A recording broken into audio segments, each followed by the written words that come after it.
Hello, everyone, and namaste. Happy holidays. We are going to be talking about set sequence for yoga, meditation, and Qigong. To talk about this topic, we have exactly the person who knows all three of these modalities, beautiful modalities, Alan, who is joining me live from Ireland.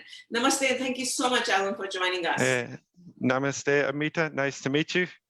And welcome everyone who's on the live session with us today. So let's just understand, the importance of each of these modalities, right? The sequence that you talk about, yoga, meditation, and Qigong, and the benefits that it can help with. Yes, okay. So I'd like to start maybe just first with yoga. I think most people around the world are probably more familiarized with yoga and the different branches of yoga. So throughout history, there's probably been four main branches of yoga. There's been the Raja tradition, which is the royal or the classical, and a lot of that was based around meditation. So there's the sutras of Patanjali, if anyone's used to the sutras and the bit of history, that would be the classical Raja Yoga. That's seen as that. You have the Jnana Yoga, which is the yoga of knowledge. So that would be the study of scriptures, such as the Bhagavad Gita and stuff like that. So it's a knowledge-based approach to yoga. The Bhakti Yoga is the yoga of devotion. So the yoga of praying and meditation and singing. So it's about devotion. And the next one then, I suppose, is the yoga of karma. So karma yoga is the yoga of action, doing good in the world, that you would see yoga as a way to do good into the world. You may have the other traditions like Tantra would be the other tradition. And then that gave birth to the Hatha tradition in around the 12th century, the Hatha Yoga Pradipika. That would have birthed then the Hatha Yoga, sun and moon. So that then developed the physical practices that have been carried through now to the modern era. And then in the last 100 years or so, with yoga being developed in India through gymnastics and other practices, it then went to the West. And in America, I call it an exciting time to be in the yoga industry or in our healing arts in general, because there's so many different traditions have come up. You know, there's the Ashtanga tradition. Most people would have, teachers in that would have been introduced to the Ashtanga vinyasa flows that we have. That's Punjabi Joyce. Krishnamacharya was a proponent or bringing the Western style asana practices. So now what we would have, I suppose, within the yoga community, if I could talk about that for a moment, we would have a lot of different traditions. So I'll just go, not all of them, but the Ashtanga is the most popularized. I'd say a lot of teachers, a lot of people around the world would practice Ashtanga. So it's a very physical, demanding practice. There is a bit of chanting at the start, and at the end, there's meditation and relaxing in Savasana. Another big popular one that most people would have heard is Yin Yoga. So Yin Yoga is nice floor postures, relaxing postures. You would generally hold those postures for maybe 5-10 minutes. So it's a slower paced class. A lot of people do Ashtanga, will then balance off with a bit of Yin. Another form that would be very popular is Restorative Yoga. So Restorative Yoga is using your blocks, your comforts, your blankets. You can hold that for maybe 15-20 minutes, depending on the poses. And then to break off from that, a lot of other traditions are based around vinyasa systems, where they have flow sequences and stuff like that. That would be. Yeah, no, I think that's a great intro. So in America, in US, from what I'm a layman, from what I understand, Vinyasa Yoga, the flow part is more common. Is that what it is, or the Ashtanga Yoga? I would say the flow and the Ashtanga is very popular in America. I would say and the Yin is quite popular now as well, because people are having that physical asana practice, and then they realize that they can get the more of the Yin practice now has become very popular within the community of yoga teachers, and then within the community of Ashtanga teachers as well, I would see. Okay, so could you describe the same way you talked about yoga, about Qigong? Yes, Qigong then, it comes from China. So that's the kind of, people always ask me, what is the difference between, I know most people would have heard of Tai Chi. So Tai Chi and Qigong are kind of similar in a certain way. So Tai Chi is what people would see on the park. So Tai Chi is a movement practice. Okay, so Tai Chi is a lot of movement. So you step and you walk and you might move your hands. Moses like crane spreads its wings, or parting the horse's mane, some of the moves like that. So what they would do in Tai Chi is they move the step and they move the body left, right, forward and backwards. And it's kind of walking practice. In Qigong, generally you're in a standing position. You're focused on a standing position and you move from in and around the standing position. So it's Tai Chi is there's a lot more movement in Tai Chi, and in Qigong, although there can be movement in some of the forms, it's generally done from a standing position and facing one way or the other way. You know, so it's a beautiful practice. It would become easier to learn Qigong if anyone was interested in learning Qigong. You're generally standing in the same posture. You're moving around. There's less movement. The moves can be technical, but they may not be as technical as having to move in Tai Chi and then move your hands and your feet and where you place and move. So some people can find Qigong a little bit easier to learn than Tai Chi.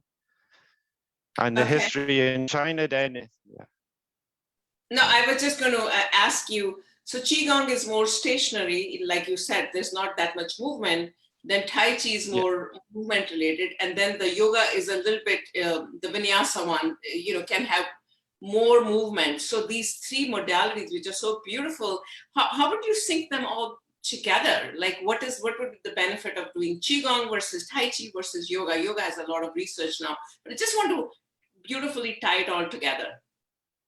Yes, yoga is the way that I would say it. I've always described it in my classes is yoga is very good for the muscles of the body, So the yoga anatomy is a big part of yoga.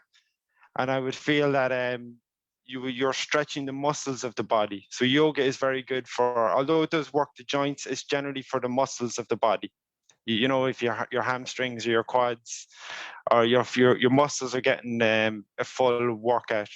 In Tai Chi and Qigong, it's mainly the joints that get exercised.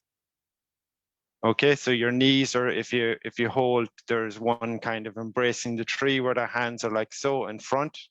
There's standing Qigong as well. So you can stand, you're exercising, you're strengthening the joints of your body. So that's, I would see, they complement each other very well in that Qigong works on strengthening your joints and yoga is more for exercising your muscles. Although there is overlaps between the two, I just like to separate it for people. And to myself, I always have a yoga practice every day, and I would also have a Qigong practice every day. And they both really complement each other, So let me ask you this way, for an older population, 65 plus, which of these practices would be more suitable for them? Yeah, that's a very good question, Amita. I would say Qigong is more adaptable, because a lot of Qigong poses as well can be adapted online, or can be adapted to be seated in a chair. So we could sit, if you're sitting on your chair, you can inhale, the hands float up. You can push the hands away. So a lot of the Qigong or even Tai Chi moves are adapted for sitting in a chair. You can then do you can learn a small sequence in Qigong, maybe 5-10 minutes. And it doesn't take as long to do. It's not as physically demanding. I think if you're to compare yoga and Qigong, the hardest part that I found through my teaching is the sun salutations for older people. For people over 65, they would find the sun salutations the most challenging part of a class. So if anyone's thinking of joining a yoga class, and they're in an age group where they feel they want to be challenged, but not too challenged, just ask maybe the instructor how many sun salutations they may have within the practice. You know, I would if you're over and you're looking for a gentle working the joints of your body, stuff like that, I would recommend Qigong and Tai Chi. Can we do a small demo for 30 seconds of a Qigong? Like you said, we can sitting down, we can do a lot of Qigong. What would it entail? A simple Qigong exercise. Yeah, okay, so I'll just come back here a little bit. So what we can do is a little like the crane spreads its wings. So we can just be a little bit expressive. So what we want to do is I just maybe just move over here just a little bit so you can see one hand and then I'll show the other. So you could just imagine that your hand is like a crane's wing. And then it can come slowly down. So in Qigong, what we do is we separate the shoulder, the wrist, the elbow and the wrist. So you can imagine like you're like a crane's wing. Do you see that? And then we could go to the other side. So we can inhale, the hand comes up.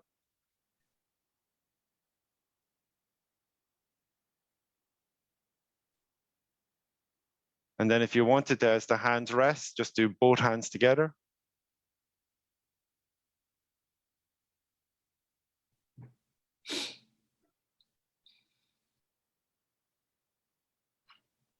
Just a nice simple practice like that, you know? I think it's beautiful. It's almost like a dance move, you know. Yeah, that, yeah. and Qigong is very elegant, you know, I'm not a Qigong expert, but from what I have seen. So we just wanted to bring these different modalities, how you can use Qigong, yoga, and meditations to help yourself with a lot of other, you know, emotional anxiety, stress. There's a lot of research out there, but we wanted to bring these 3 different modalities today. Thank you so much, Alan, for being with us. I really appreciate it. And I think anything else you'd like to add before we wrap up the session? No, just maybe the point about just maybe meditation going into just a quick meditation. I just a lot of different traditions. Just what I found over the last time is there is the mudras, which is the hand position that you would take. So most people would be awareness of the chin mudra, which is that one. So that you have your hand positions like so, you can rest them onto the lap. If you were to explore meditation, there are different. I know there's transcendental meditation, and people have always told me about the health benefits of it. Or there's different healing modalities. If you wanted to do it or explore it, you have chanting as well you can do. I think it's very beneficial to spend maybe 10-15 minutes a day. You can always explore the mudra, but let the mudra, the healing benefits, but give it 10 or 15 minutes, you know, to have the benefit. It's something that I have adapted for my own practice quite recently, and I find it very helpful. So I just thought I'd share that with people. No, I think mudra and meditation mantras, right? The chanting the mantras, and with the mudras, you know, there's a lot of research in that helps calm the mind and de-stress ourselves. I mean, all these beautiful things, we don't have to take medication to de-stress ourselves.